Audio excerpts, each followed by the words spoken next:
E aqui temos a relação do direito de nacionalidade sobre o aspecto originária, primária, involuntária. Primária, porque depende do próprio nascimento da pessoa, ou seja, em matéria de nacionalidade, a relação do nascimento é o que se constitui a esta pessoa pertencente do seu estado originário, certo? Primária, porque depende da primeira relação em que esta pessoa, ou este nascituro, o conceito de nascituro é toda aquela criança que nasce com vida, certo? Seja ela no Brasil ou o seu estado pertencente, certo? Involuntária, por quê? Porque independe da vontade do agente para que ele venha adquirir a nacionalidade, seja ela brasileira ou o estado pertencente desse mesmo, certo? Nascimento da pessoa unilateral. Tem um princípio adotado, que eu vou definir agora no quadro para vocês, o princípio ius solis, certo? Vou escrever para vocês, anote no seu caderno, para que você não esqueça na hora da sua prova, certo? Vou apagar aqui e vou definir os critérios que irá perguntar na sua prova. Ius solis. E qual seria o conceito do ius solis? Você vai anotar apenas, certo? Que ius solis independe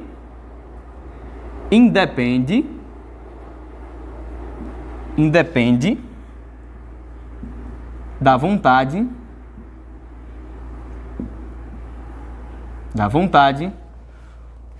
do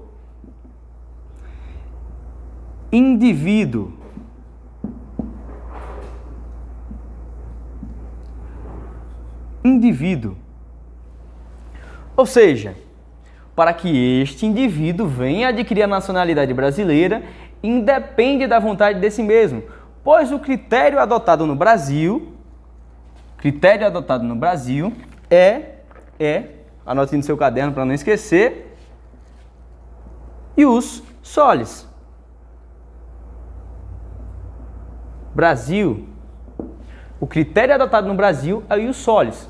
Alguns estados pertencentes a essa relação do direito constitucional vão adquirir o critério do ius sanguinis, certo?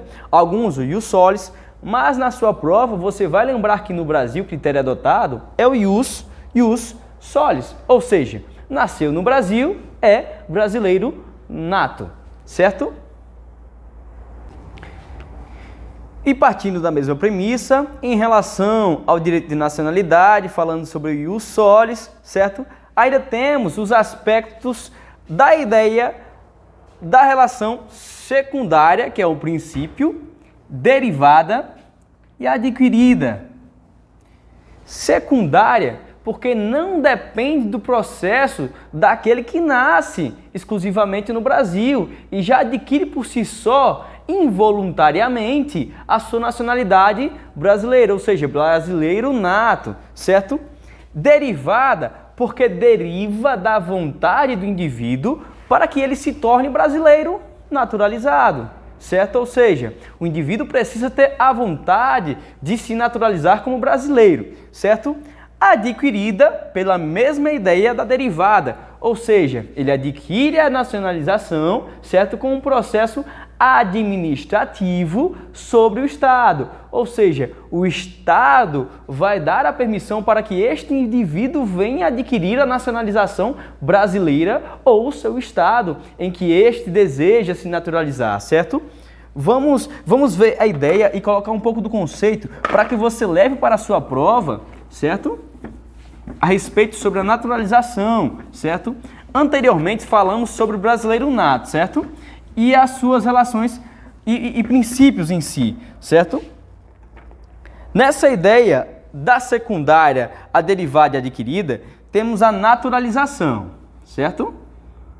E não mais o brasileiro nato, seria o brasileiro naturalizado.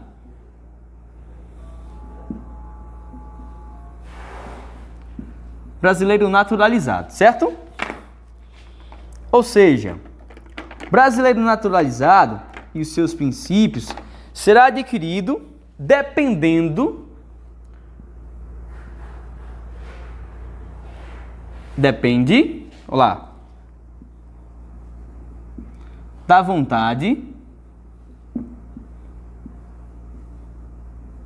da vontade da pessoa.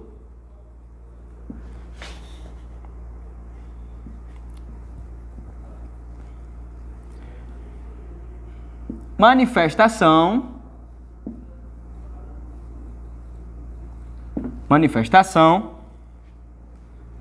em adquirir aquela nacionalidade.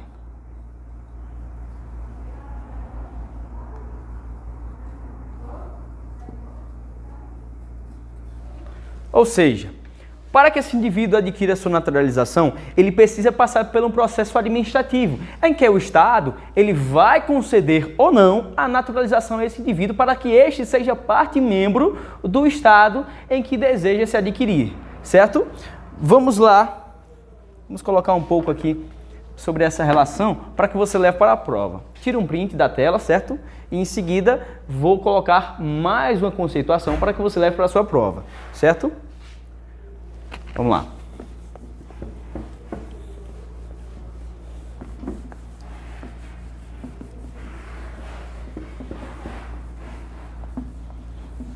Perfeito.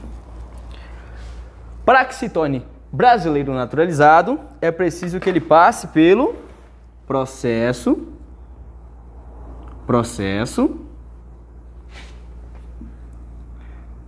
administrativo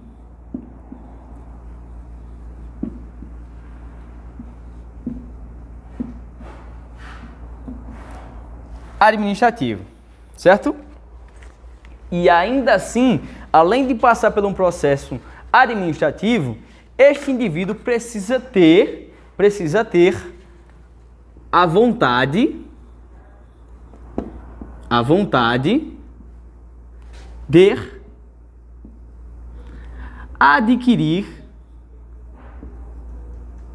adquirir a naturalização.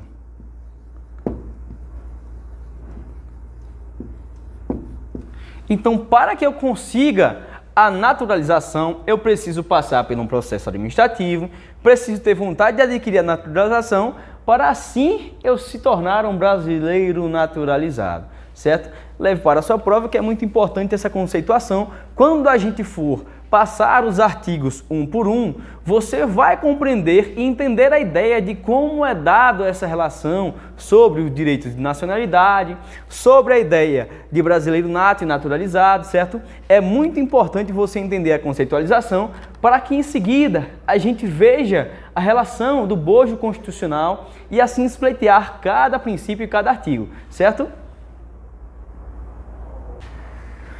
E ainda falando sobre a relação de direito de nacionalidade, eu venho espleitear um princípio muito importante aqui, falado no artigo 12, o artigo 12, a linha 1, inciso 1, a linha C, certo? Que vai falar sobre o apátrida.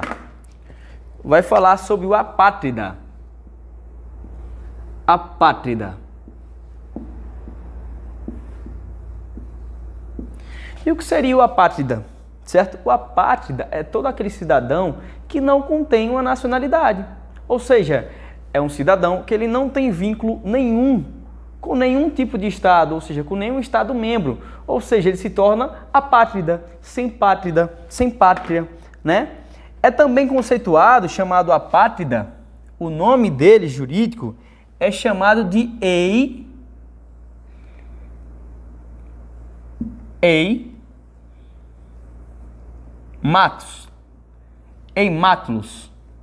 Eimátulos é chamado de apátrida.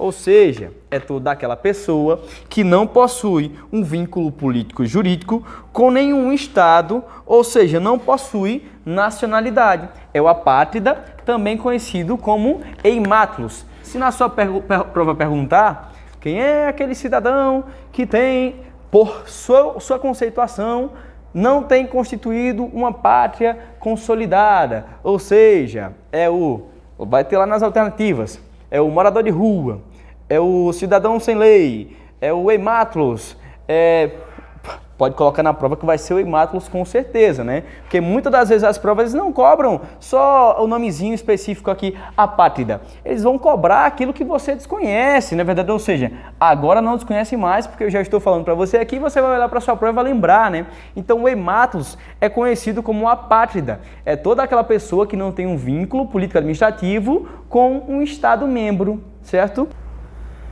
Então, pessoal, é muito importante que vocês deixem seu like, se inscrevam no canal para que eu possa sempre estar fazendo mais vídeos para vocês e jogando um pouco do meu conhecimento e levar para vocês aquilo que vocês mais necessitam, que eu também necessitei no meu tempo de estudo, certo? Que é o conhecimento. Conhecimento este que, assim adquirido, jamais será retirado, certo?